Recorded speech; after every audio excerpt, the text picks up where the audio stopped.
when you went and kind of swatted at Caitlin, did you intend to hit her in the eye? And if so, could you just, or if not, either way, could you talk about what happened on that play? I don't even know why I would intend to hit anybody in the eye. That doesn't even make sense to me. But no, I didn't. I didn't know I hit her, actually. Look, I'm not pissed to the point where I'm annoyed and I'm going to call people out their names, or especially people that I love, like the person I'm about to talk about in a few minutes. But certain things need to be corrected for the record.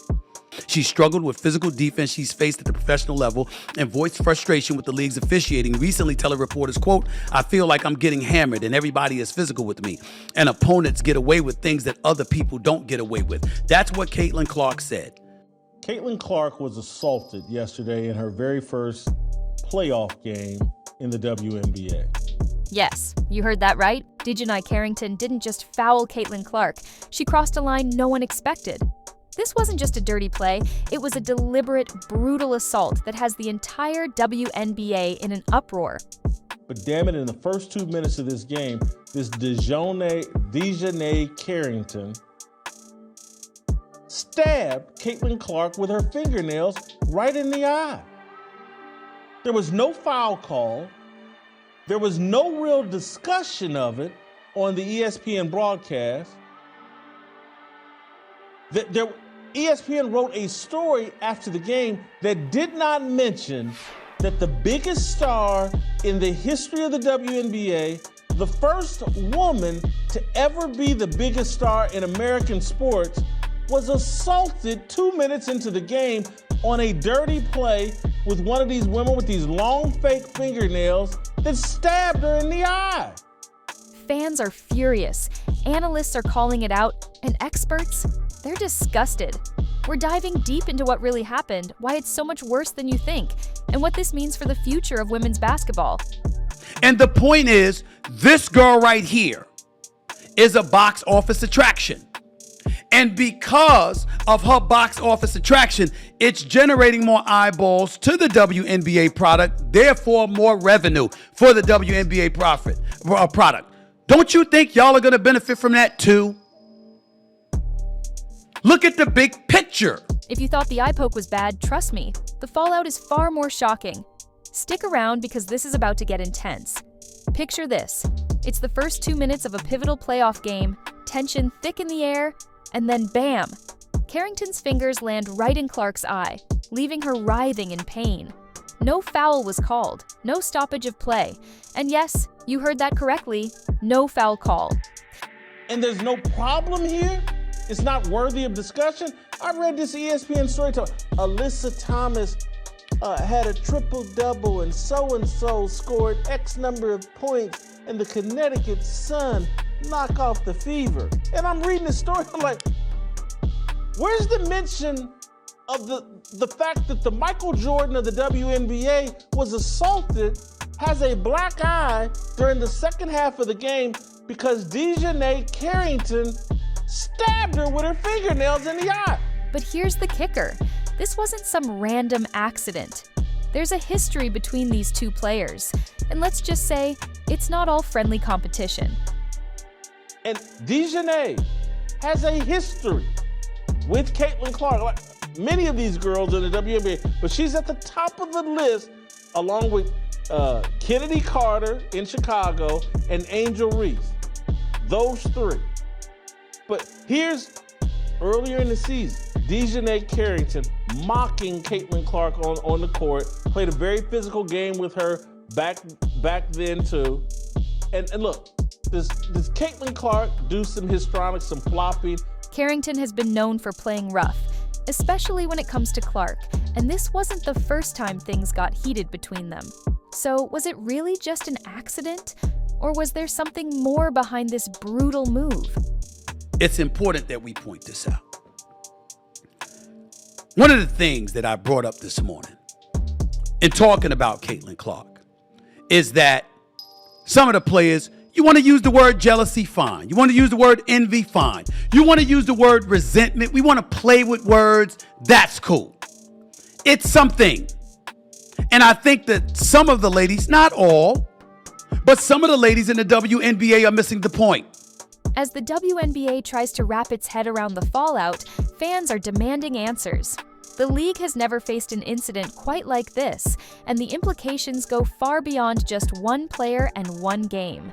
Let's rewind a little bit. Caitlin Clark has been dominating the WNBA since day one. She's a true superstar, breaking records left and right. Some even call her the Michael Jordan of the WNBA. Now, what's the difference between her and a Diana Taurasi or a Sue Bird or Brianna Stewart or somebody else or UNESCO or somebody? Y'all talk about that. The fact of the matter is, the kind of stuff that's happening and has been happening over the last few months is because of Caitlin Clark. I got some of the stats in front of me to validate it. Because you see, I bring receipts. And I'll get to why I'm really pissed off in a few minutes. WNBA Draft 2024 drew 2.446 million viewers to ESPN on Monday night, making it the most watched draft in WNBA history. But with greatness comes a target on your back, and this eye poke feels like it was aimed straight at that target. Dijonai Carrington, on the other hand, is no stranger to physicality. She's tough, she's aggressive, and she's not afraid to throw her weight around on the court. But there are some that it's just been dirty. And Dijonai is one of these people that has a real problem with Caitlin Clark. But there's a fine line between playing hard and playing dirty. And in this case, Carrington may have crossed it. In the heat of the game, Carrington lunged at Clark, her hand swiping down, nails first, straight into Clark's eye. The crowd gasped. Clark fell to the floor in visible pain. And still, the referees didn't stop the game to review the play. No foul, no flagrant, no ejection, nothing. Play the, I believe it's, side 11. Could we just play this on a loop? I'm not exaggerating.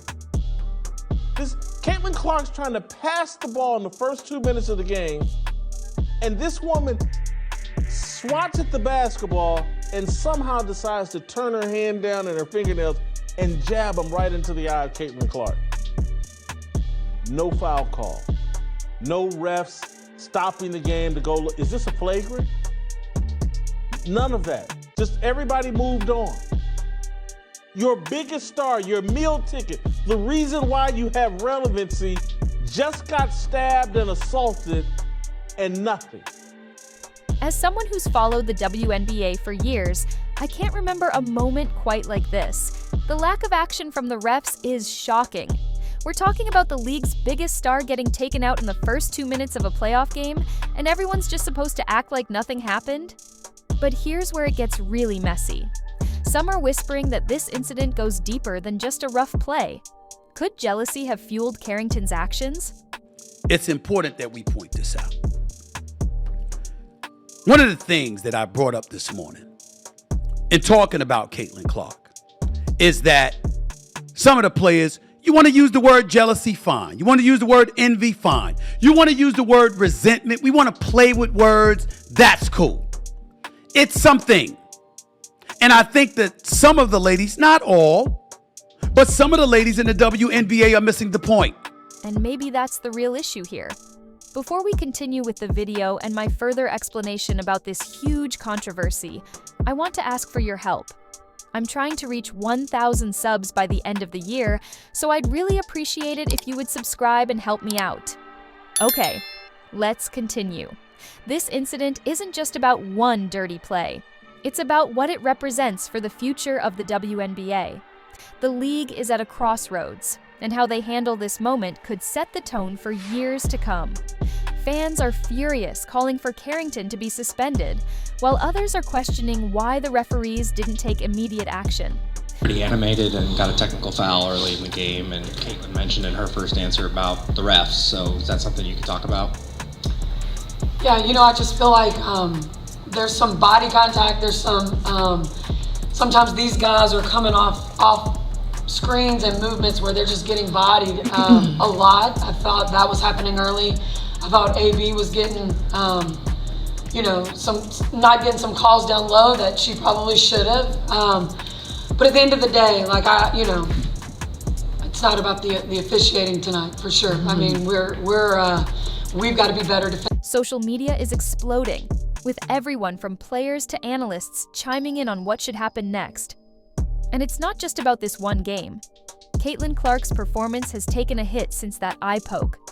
Got good shots, they just didn't go down, and obviously a tough time for that to happen. I got some really good looks. I felt I had three pretty wide open threes in the first half that you usually make, so that's tough, but I felt like I battled and tried my best, took care of the ball better than I usually do, which is a positive, but overall, Coach said in the locker room, we were down 3 the first quarter, down 5 second quarter, and then lost by 3 in the third. We were right there, and I felt like we just played a crappy game. The flow of the game was really bad. I don't know if that was the refereeing, that was probably partly us. Her stats have dropped significantly, going from 20 points a game to just 11, and her shooting percentage has tanked. This isn't just about numbers, though. Clark is visibly frustrated, and it's affecting the entire team. When your star player is struggling, the whole squad suffers. But if I'm being honest, this is about more than just one player. This incident has opened a Pandora's box of issues that the WNBA has been trying to avoid for years. Issues of player safety, officiating standards, and even racial tensions within the league. Some people are even whispering that Clark's success as a white player in a predominantly black league might be rubbing some people the wrong way. And while no one's saying race caused this incident, it's hard to ignore the undercurrents of tension. So, what does this all mean for the future of the league? Well, for starters, the WNBA can't just sweep this under the rug. Fans are demanding action, and the league has to respond. Whether that means suspending Carrington, tightening up officiating rules, or addressing the growing concerns about player safety, something needs to change. This could be a turning point, not just for the WNBA, but for women's basketball as a whole. Whatever happens next, it's going to impact more than just the professional league. College ball, high school teams, even recreational leagues could feel the ripple effects of this incident. The WNBA's next move could set a new precedent for how they handle aggressive play and player safety going forward. And let's not forget, this whole mess might actually be a good thing for the WNBA in the long run. Sometimes it takes a scandal to spark real change, and this eye poke incident might just be the catalyst the league needs to step up and make some serious improvements.